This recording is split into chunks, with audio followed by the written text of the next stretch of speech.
Hello दोस्तों, कैसे हैं आप सब। आज के वीडियो में हम लेके आए हैं प्रश्नावली 1.3 का डिटेल एक्सप्लेनेशन के साथ, जो कि आपको 3 मार्क्स में पूछा जाता है एग्जाम में। तो ये लेसन आज हम लोग कंप्लीट करने वाले हैं 1.3। इसमें 1 2 3 क्वेश्चन है। अभी हम लोग तीनों क्वेश्चन से बारी बारी से देखने वाले हैं और पूरा डिटेल से देखने वाले हैं, अच्छे से नोट्स के साथ में। आप लोग इसका नोट्स भी तैयार कर सकते हैं खुद से वीडियो देख के। वीडियो में हम नोट्स के जैसे पूरे डिटेल से समझाने वाले हैं। तो आइए वीडियो में बने रहिए और आगे देखते हैं। पहला क्वेश्चन पूछा है कि सिद्ध कीजिए कि √5 एक अपरिमेय संख्या है। सिद्ध करे कि √5 एक अपरिमेय संख्या है। जिस तरह √5 का पूछा है उसी तरह एग्जाम में √2 भी पूछ सकता है, √3 भी पूछ सकता है। तो तीनों का बनाने का तरीका सेम है। आइए बनाने का तरीका देखते हैं। सबसे पहले जिसे भी हम लोग को अपरिमेय सिद्ध करना है, सबसे पहले हम लोग को जिसे भी अपरिमेय सिद्ध करना है उसको परिमेय मान लेना है। माना √5 एक परिमेय संख्या है। माना √5 एक परिमेय संख्या है। √5 को क्या मान लेना है? सबसे पहले एक परिमेय संख्या। और जैसे परिमेय संख्या माने इसलिए √5 परिमेय संख्या कैसे रहता है? P/Q के रूप में रहता है ना। P/Q लिख सकते हैं ना परिमेय संख्या को। तो √5 को P/Q के रूप में लिख दिए और लिख देंगे जहां P एवं Q सह अभाज्य है। अब सह अभाज्य का मतलब क्या होता है ये बता रहे हैं। ये सह अभाज्य का मतलब होता है कि P और Q का एक के अलावा, एक और स्वयं के अलावा कोई दूसरा गुणनखंड नहीं होगा। जैसे हम लोग अभाज्य संख्या पढ़े थे, 7 का गुणनखंड पढ़े थे। तो 7 और 1 आ रहा था ना, 1 आ रहा था और 7, ये दो ही का पहाड़ा में आता है 7, बाकी और किसी में नहीं आता। मतलब 1 और स्वयं, इसके अलावा कोई दूसरा नंबर गुणनखंड नहीं हो सकता। उसी को बोल रहे P और Q जहां सअभाज्य, यह मान लेना है, ठीक नहीं। ये मान लिया हम लोग। परिमेय संख्या माने P और Q सअभाज्य है। अच्छा, परिमेय संख्या माने अब ये रूट को हटाने के लिए दोनों ओर वर्ग करेंगे, स्क्वायर करेंगे। तो दोनों ओर वर्ग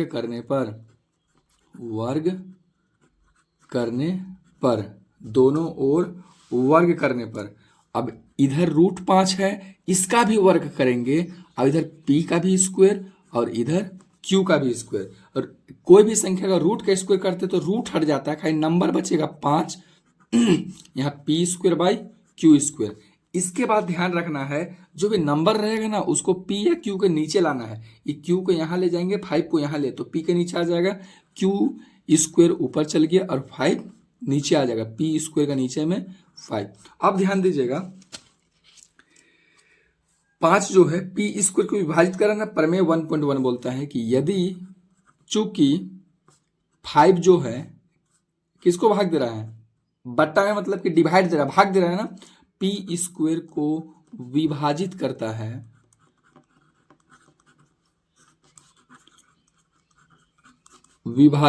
है, इसलिए 5 जो है P को भी विभाजित करेगा।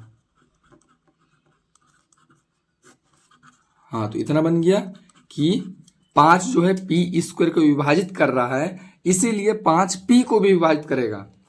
अतः 5 जो है P का एक गुणनखंड विभाजित कर रहा है। तो क्या है वो? गुणनखंड है। एक गुणनखंड निकल गया P का, गुणनखंड है ना। अब थोड़ा सा ध्यान रखना है, जिसका काम हो गया, जिसका P का काम हो गया, तो P को ही मानना है। अब क्या मानना है? माना P बराबर, क्या मानना है? P को √5 है ना, तो इसको 5R मान लेना है। 5R। अगर √2 साबित करना तो 2R, √3 साबित करना होता तो 3R। तो इस √5 है तो यहाँ पे 5R मान लेंगे P बराबर। अब इसका में वैल्यू पुट करेंगे। ये जो हमारा क्वेश्चन अभी बन के आया है ना, ये तैयार हुआ है ना, यहाँ तक सॉल्यूशन किए हैं ना, इसमें हम लोग पुट करने वाले हैं P का जगह में 5R लिखने वाले। देखिए Q² बराबर P² का हम क्या लेंगे? P का जगह में 5R, और P का स्क्वायर है ना, तो यहाँ भी इसका क्या हो जाएगा? स्क्वायर। और नीचे में 5 है तो 5 यहाँ पे लिख देंगे। अब आगे देखिए एक्सप्लेनेशन अभी क्यू स्क्वायर बाई यहाँ 5 का स्क्वायर 25 हो जाएगा, और आर का स्क्वायर और नीचे में 5 है। 5 से ये 25 5 बार में कटेगा ना। अब ये 5 को क्यू का नीचे लेके जाइए, अभी पी का नीचे लाया था ना, अब एक बार क्यू का नीचे लेके जाइए, मतलब आर स्क्वायर बराबर इधर बस आर स्क्वायर अकेले बचेगा, और इधर क्यू स्क्वायर बटा ये 5 आ गया नीचे। यहाँ पे हम 5 को पी का नीचे लेके गए थे, अब पी का मान रखने के बाद ना 5 क्यू का नीचे आ जाएगा। तो क्यू का नीचे आने के बाद अब फिर सेम टू सेम यही लाइन लिखना, पी के नीचे था तो पी के बारे लिखे थे, अब क्यू के बारे लिखना है। चूंकि 5 जो है क्यू स्क्वायर को विभाजित करता है,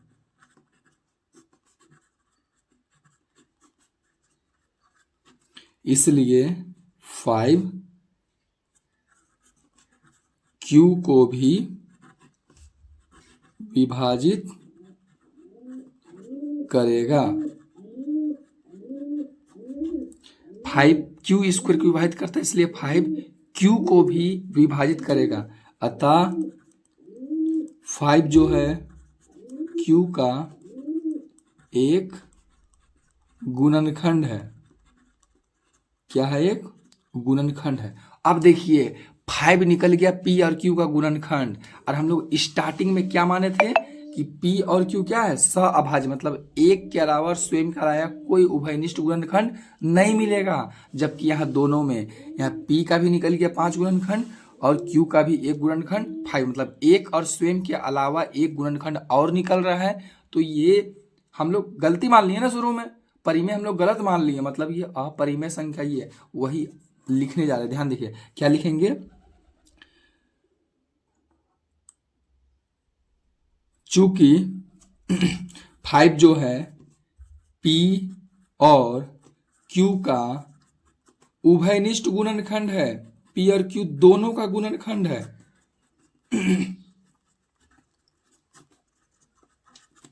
अतः हमारी मान्यता गलत है, हमारी मान्यता गलत है कि P एवं Q सहअभाज्य है, सहअभाज्य है। इसलिए √5 एक अपरिमेय संख्या है, अपरिमेय संख्या है।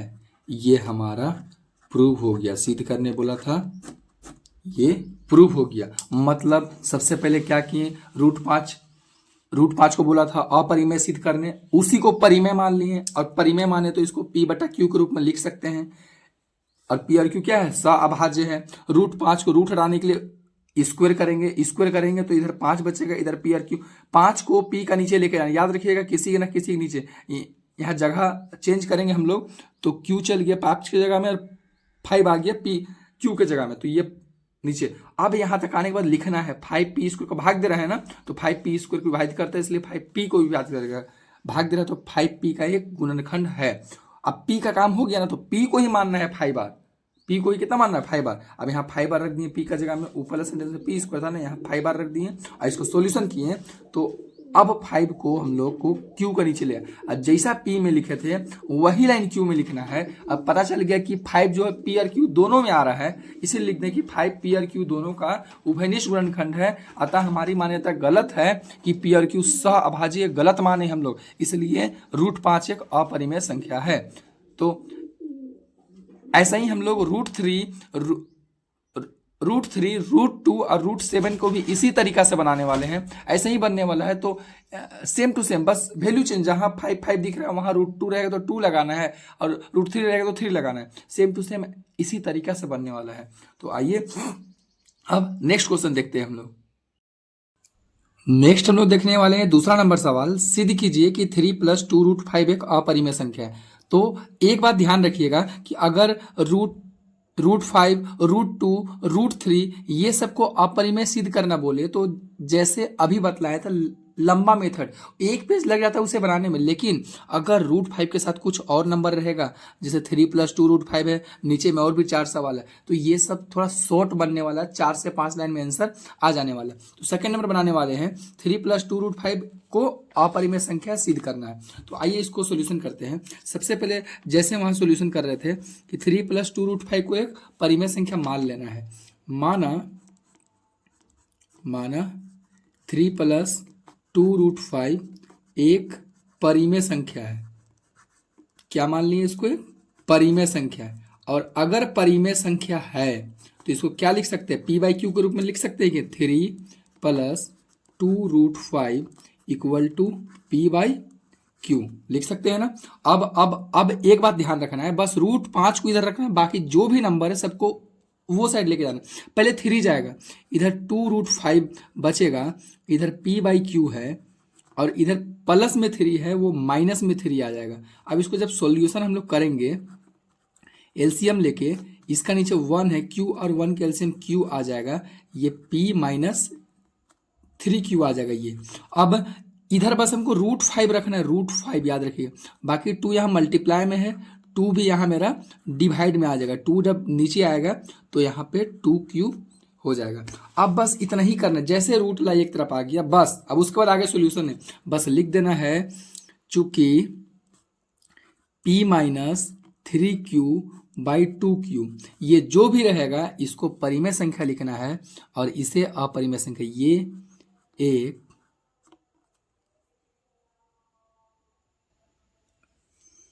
ये एक परिमेय संख्या है, जबकि अभी हम लोग सिद्ध किए हैं कि √5 एक अपरिमेय संख्या, जबकि √5 एक अपरिमेय संख्या है, अपरिमेय संख्या है, और परिमेय और अपरिमेय कभी भी बराबर नहीं हो सकता है। परिमेय इज नॉट इक्वल टू अपरिमेय, ये अपरिमेय है, ये परिमेय है, परिमेय और अपरिमेय कभी भी बराबर नहीं हो सकता है। इसलिए 3 + 2 √5 एक अपरिमेय संख्या है, प्रूव। बस इतना ही करना है, अपरिमेय संख्या है, प्रूव। बस इतना ही से करना, ज्यादा लंबा थोड़ी है जी, एकदम छोटा सा था, ज्यादा लंबा ही नहीं थी, प्रूव हो गया, बस इतना ही से करना था। बस क्या करना है, जो भी क्वेश्चन देगा उसमें बस रूट ला संख्या को एक साइड लाना है, बाकी सारा नंबर को वो साइड भेज देना, सॉल्यूशन करते जाना है। जो भी आएगा, जैसे सिंगल इधर बचा, इसको अपरिमेय बोलना है, इधर जो भी आएगा उसको परिमेय बोल देना है। इसको परिमेय लिख दिए, और ये एक अपरिमेय संख्या है, और परिमेय और अपरिमेय बराबर कभी भी नहीं हो सकता है, इसलिए ये एक अपरिमेय संख्या है। हो गया क्वेश्चन नंबर। अब इसका थर्ड नंबर सवाल देखते हैं, इसका तीसरा नंबर सवाल देखते हैं। तीसरा नंबर पे बोला है, इसका तीसरा नंबर क्वेश्चन बोला वैसे ही कि इसको अपरिमेय सिद्ध करना है। 3 सवाल है, 1/√2 करके। सबसे पहले इसे सॉल्यूशन करते हैं अपरिमेय। याद रखिएगा, कभी भी हर में अगर रूट का संख्या आ जाए तो पहले इसको हर का परिमेयकरण करते हैं। क्या करते हैं? परिमेयकरण। तो यहाँ हर का परिमेयकरण करेंगे, हर का परिमेयकरण करने पर, परिमेयकरण करने पर, और हर का परिमेयकरण करते हैं तो जो भी नीचे में रहता है उसको ऊपर नीचे दोनों से मल्टीप्लाई कर देते हैं। तो ऊपर में √2 आ गया, नीचे में √2 मल्टीप्लाई होगा तो 2 आ गया। ये हो गया। अब ध्यान रखना है, इसको फिर से माना 1/√2 एक परिमेय संख्या। क्या मान लेंगे इसको? परिमेय संख्या। परिमेय मानना ही है आपको, अपरिमेय साबित करना है तो जितना में अपरिमेय साबित करना है आपको परिमेय मानना ही पड़ेगा। परिमेय मान लिए। अब इसको सॉल्यूशन किया 1/√2 तो √2/2 आया है ना, इसको अगर परिमेय माने हैं तो इसको p/q के रूप में लिख सकते हैं ना, लिख सकते हैं। अब इधर क्या बोले, बस रूट ला को रखना है, बाकी नंबर को उधर भेजना है। तो इधर बस रूट बचेगा और इधर p/q है, ये 2 मेरा नीचे में था डिवाइड में, ये मल्टीप्लाई में आ जाएगा 2 के साथ। तो बस इतना। और जैसे ये सिंगल बचा, अब क्या बोले, इसको अपरिमेय लिखना है, इसको परिमेय लिखना है, लिखने जा रहे हैं। चूंकि 2p/q इसको लिखे, ये एक परिमेय संख्या है, परिमेय संख्या है, जबकि √2 एक अपरिमेय संख्या है, अपरिमेय संख्या है। और क्या लिखे थे अभी ऊपर में, परिमेय और अपरिमेय कभी भी बराबर नहीं हो सकता है, परिमेय और अपरिमेय बराबर नहीं, परिमेय इज नॉट इक्वल टू अपरिमेय, अतः 1/√2 एक अपरिमेय संख्या है।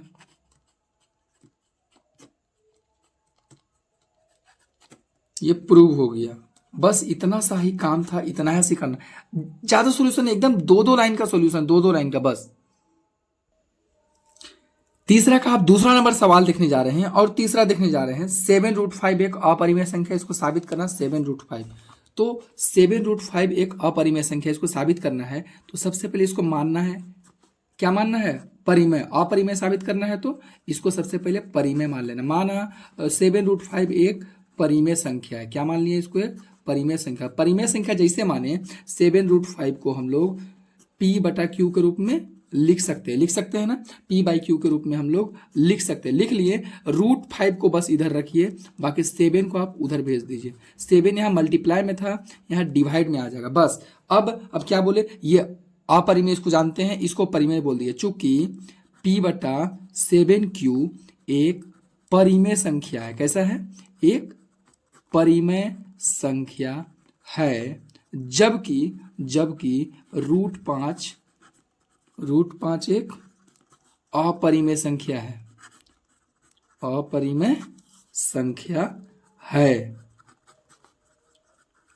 और परिमेय और अपरिमेय कभी भी बराबर नहीं होगा, परिमेय इज नॉट इक्वल टू अपरिमेय, इसलिए 7√5 एक अपरिमेय संख्या है, अपरिमेय संख्या है। तो देखिएगा आप लोग, अगर ध्यान दीजिएगा यहाँ पे, तो बस सॉल्यूशन यहाँ ना 2 लाइन का है सॉल्यूशन, बस यहाँ ये वाला 2 लाइन का सॉल्यूशन है, बस ये वाला 2 लाइन का सॉल्यूशन है। बाकी सब तो लैंग्वेज लिखा हुआ है जी, जो हम लोग फर्स्ट में लिखते आ रहे हैं, जो इससे पहले साल में लैंग्वेज लिखे थे, बस लैंग्वेज, बस यहाँ सॉल्यूशन करना है 2 लाइन का, जो भी दिया उसको P/Q के रूप में लिखना है, रूट वाला को एक तरफ, बाकी नंबर भेज देना उधर बस। और बस लैंग्वेज लिखा हुआ है, रूट प्लस संख्या को हमेशा अपरिमेय, इधर जो भी रहेगा उसको हमेशा परिमेय लिख देना, वही लैंग्वेज लिखा हुआ है। Same to same. अभी नेक्स्ट क्वेश्चन है 6 + √2, इसको भी वैसे ही करेंगे। क्या है, माना 6 + √2 एक परिमेय संख्या, इसको फिर परिमेय मान लेना है। सबका लैंग्वेज सेम है, आप अच्छे से देखिएगा तो सबका बनाने का तरीका सेम ही है, कुछ ज्यादा फर्क नहीं है। तो 6 + √2 को क्या हम P/Q के रूप में लिख सकते हैं ना, लिख सकते हैं। बस रूट ला को इधर रखने बोले हैं, बाकी नंबर को उधर भेज दीजिए। इस 6 प्लस में है ना, माइनस में 6 भेज दीजिए। इसको सॉल्यूशन कर सकते हैं, कीजिए, LCM Q आ जाएगा, यहाँ P - 6Q हो जाएगा ये। अब इसके बाद क्या करना है, इसके बाद क्या बोले, ये अपरिमेय है, इसको परिमेय है, फिर लैंग्वेज लिखना है। चूंकि P - 6Q/Q एक अपरिमेय संख्या है, एक अपरिमेय संख्या है, जबकि √2 एक परिमेय संख्या। √2 कैसे संख्या है, √2 एक, यहां गलती लिख दी है जी ये अपरिमेय, इसको परिमेय लिखना है। P - 6Q/Q एक परिमेय संख्या है, जबकि √2 एक अपरिमेय संख्या है, एक अपरिमेय संख्या है। और परिमेय यहाँ बराबर है ना, परिमेय अपरिमेय लिख देंगे, परिमेय और अपरिमेय कभी भी बराबर नहीं हो सकता, परिमेय इज नॉट इक्वल टू अपरिमेय, इसलिए 6 + √2 एक अपरिमेय संख्या है, एक अपरिमेय संख्या है। प्रूव। सबका में लैंग्वेज सेम है, देखिएगा सब में लैंग्वेज सेम है, बस ये 2-3 लाइन का फर्क है सॉल्यूशन का, जो 3 लाइन है ना, बस इतना ही का फर्क है, लैंग्वेज सबका में सेम है। तो ये लेसन भी हम लोग खत्म कर चुके हैं, तो इसको आप लोग अच्छे से देखिए, अच्छे से समझिए, सबका लैंग्वेज सेम है। बस इसमें ना लैंग्वेज याद करने का जरूरत है ज्यादा, बस बनाने वाला ज्यादा है नहीं, बस सोल्यूशन वाला ज्यादा है नहीं, बस लैंग्वेज याद करना है इसका, बस इसको अच्छे से याद कीजिए, पढ़िए। मिलते हैं तब नेक्स्ट वीडियो में, नए लेसन लेके आएंगे, तब तक के लिए अपना ख्याल रखिएगा।